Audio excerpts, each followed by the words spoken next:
Hello all, ഇത് UPSC 2025 CSAT ചോദിച്ചൊരു question ആണ്. 64 ഈസ് റിട്ടൺ ആസ് 343 എന്നാണ് പറയുന്നത്. സോ ബേസിക്കലി ഇങ്ങനത്തെ ക്വസ്റ്റ്യൻ കിട്ടുമ്പോൾ നമുക്കത് എന്തിൻ്റെ സ്ക്വയർ ആണോ അല്ലെങ്കിൽ ക്യൂബ് ആണോ എന്ന് നോക്കിയിട്ടാണ് നമ്മൾ കണക്ഷൻ നോക്കുന്നത്. സോ നമുക്കറിയാം 64 എന്ന് പറയുന്നത് 8ൻ്റെ സ്ക്വയർ ആണ്. ദെൻ 343 എന്ന് പറയുമ്പോൾ ഒന്നിൻ്റെ സ്ക്വയർ ആയിട്ട് വരില്ല, 7 ക്യൂബ് ആയിട്ട് വരും. സോ നമുക്ക് 64നെ ഒരു ക്യൂബായിട്ട് എഴുതാൻ പറ്റുമോ നോക്കാം. യെസ്, 4 ക്യൂബായിട്ട് എഴുതാം. സോ നെക്സ്റ്റ് ഇതിലേക്ക് വരിക, 216 ഈസ് റിട്ടൺ ആസ് 729 എന്ന് പറയുന്നു. സോ 216നെ ക്യൂബായിട്ട് എഴുതുമ്പോൾ 6 ക്യൂബ് എന്ന് എഴുതാം. 6 സ്ക്വയറിനാണ്, മിസ്റ്റേക്ക് ആണ്, അത് എല്ലാവരും നോട്ട് ചെയ്യണം. സോ ദെൻ 729 നമുക്ക് കിട്ടും 9 ക്യൂബ് ആണെന്ന് കിട്ടും. സോ നമുക്ക് അവിടെ കണക്ഷൻ കിട്ടി. എന്താണ്?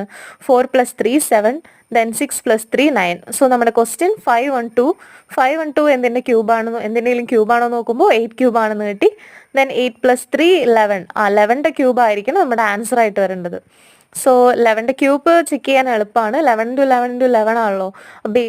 ഒബ്വിയസ്ലി എന്താണ്, വൺസ് പ്ലേസിൽ 1 ആയിരിക്കും വരിക. സോ വൺസ് പ്ലേസിൽ 1 ഉള്ള ആൻസർ ഓപ്ഷനിൽ നമുക്ക് ഈസി ആയിട്ട് കണ്ടുപിടിക്കാം.